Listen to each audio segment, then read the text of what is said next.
ఇక్కడ మీరు చూస్తే రియల్ టైం డేటా అన్ని ఐఓటీలు వచ్చేసాయి, వేరబుల్స్ వచ్చేసాయి. ఈరోజు హాస్పిటల్లో డాక్టర్లు కూడా మీరు చూస్తే ఆపరేషన్ చేస్తా ఉంటే ఏఐ ద్వారా మీకు మొత్తం గైడ్ చేసే పరిస్థితికి వచ్చింది. నువ్వు ఇక్కడ తప్పు చేస్తున్నావు, ఇది కరెక్ట్గా చేయి, ఇక్కడే ప్రేషన్ ఉంది, ఇక్కడ చేయాలని చెప్పి మిమ్మల్ని గైడ్ చేసే పరిస్థితికి వస్తూ ఉంది. దీనివల్ల ఏం జరుగుతుందని మీరు ఆలోచిస్తే ఈ డేటా, ఈ యొక్క గైడెన్స్ వల్ల మామూలు డాక్టర్ కూడా ఎక్స్ట్రాడినరీ ఆపరేషన్ చేసే పరిస్థితికి వస్తున్నాడు.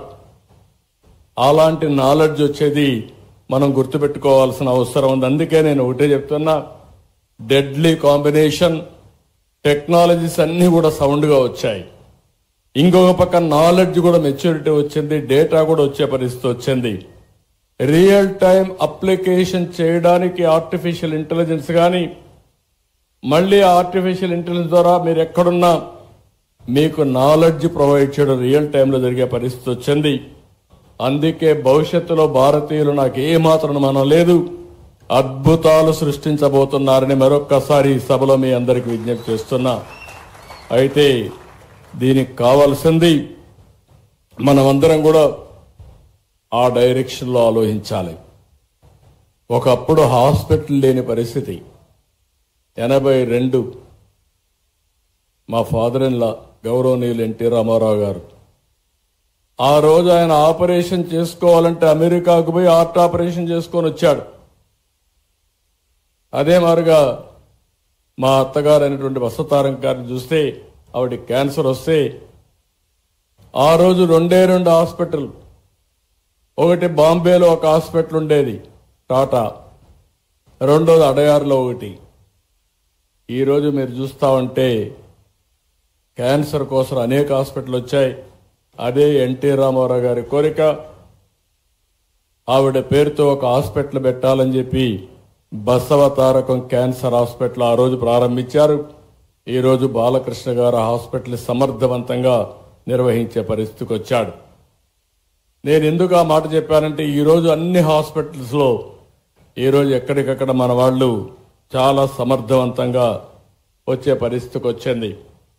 ఇంకా రాను జెనెటిక్స్ టెస్ట్ కూడా, జెనెటికల్ టెస్టులు చేసిన తర్వాత ఏ వ్యక్తికి ఎలాంటి డిసీజెస్ భవిష్యత్తులో రాబోతాయో ముందుగానే ప్రిడిక్ట్ చేసేస్తున్నాం. అది ప్రిడిక్ట్ చేసినప్పుడు దానికి ప్రివెంటివ్గా ఏం చేయాలనో అవన్నీ కూడా చేసే పరిస్థితికి వస్తున్నాం. అంటే మనం ఊహించిన పరిణామాలు ఇవన్నీ. అయితే ఈరోజు నేను ఒకటే మిమ్మల్ని అందరినీ కోరుతున్నా, అవేర్నెస్ కూడా వారు చాలా, భాస్కర్ గారు ఒక మాట చెప్పారు, హాస్పిటల్కి పోకుండా ఉంటే that is the best way. నేను కూడా అదే కోరుకుంటున్నా.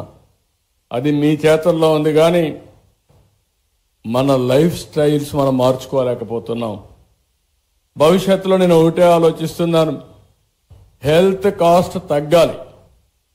మా మంత్రి గారికి సత్యకుమార్ గారికి ఒకటే చెప్పాను నిన్న కూడా మీటింగ్లో, ఆంధ్రప్రదేశ్లో ఎలాంటి డిసీజెస్ వస్తున్నాయి, ఆయుష్మాన్ భారత్లో మేము కూడా భాగస్వాములయ్యి ప్రతి ఒక్క ప్రైవేట్ హాస్పిటల్లో కానీ గవర్నమెంట్ హాస్పిటల్లో కానీ ట్రీట్మెంట్ చేసుకునే ప్రతి ఒక్కరిది రికార్డు తీసుకుని తద్వారా డిజిటల్ హెల్త్ కార్డ్స్ ఇష్యూ చేసి ఎవరైనా కిమ్స్కి వస్తే మొత్తం రికార్డు అంతా హిస్టారికల్ రికార్డు ఉంటుంది, దానిపైన యాక్షన్ తీసుకునే పరిస్థితి వస్తుంది.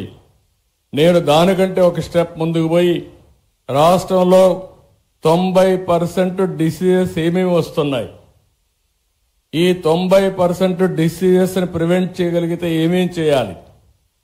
ఒకటి ప్రివెంటివ్ హెల్త్.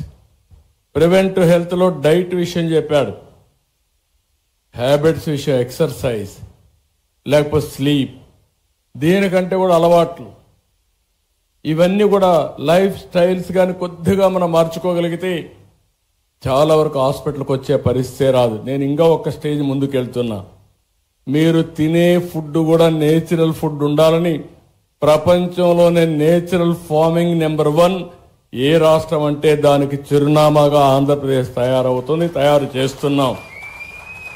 ఒకసారి నేచురల్ ఫుడ్ వచ్చినప్పుడు నేను మాటల్లో చెప్పడం లేదు, టెక్నాలజీ వల్ల ట్రేసబిలిటీకి వస్తున్నాం. అంటే నువ్వు తినే ఫుడ్ ఒకసారి క్యూఆర్ కోడ్లో స్కాన్ చేసుకుంటే ఏ ఫామ్ నుంచి వచ్చింది, ఏం ప్రాసెస్ ఉపయోగించారు, ఎవ్రీథింగ్ డీటెయిల్స్ ఉంటాయి. దానికి ప్రూఫ్ ఆఫ్ కాన్సెప్ట్ కింద సర్టిఫికేషన్ ఉంటుంది. అంటే ఇది కరెక్ట్గా ఆర్గానిక్ ఫుడ్, ఇది నేచురల్ ఫుడ్ అని సర్టిఫికేషన్ ఉంటుంది, ట్రేసబిలిటీ ఉంటుంది. దీన్ని కూడా ప్రమోట్ చేసే పరిస్థితికి వచ్చాం. రెండోది, మనం వాడే పీల్చే గాలి, అందరం కూడా కలుషితమైన వాతావరణంలో బ్రతుకుతున్నాం. అందుకే ప్రధానమంత్రి గారు అన్నారు 500 గిగాబిట్ గ్రీన్ ఎనర్జీకి ముందుకు పోతున్నామని.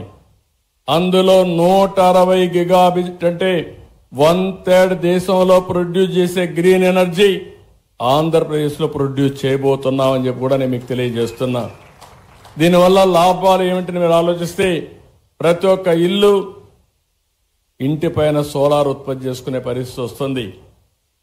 దానిపైన మా గ్రిడ్ అంతా కూడా డిమాండ్ సప్లై కింద పనిచేస్తాం.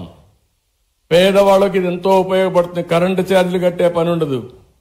ఒకవేళ అదనంగా కరెంటు ఉత్పత్తి చేస్తే మీరు గ్రిడ్కి ఇవ్వచ్చు. మళ్ళీ అవసరమైతే సాయంత్రం పూట మీకు కరెంటు లేకపోతే మళ్ళీ మీకు కరెంటు ఇస్తాం. ఈ విధంగా ఎక్కడికక్కడ బ్యాలెన్స్ చేయడానికి ముందుకు పోతున్నాం. నా ఆలోచన ఒకటే, వీలైనంత తొందరలో పెట్రోల్ డీజిల్ వాడకుండా ప్రతి ఒక్కరూ ఎలక్ట్రికల్ వెహికల్స్ వాడే రోజు రావాలని, మీ ఇంట్లోనే మీరు ఛార్జ్ చేసుకునే పరిస్థితి రావాలని చెప్పి మనస్ఫూర్తిగా ఆకాంక్షిస్తున్నా. దానికి కూడా శ్రీకారం చుడతాం.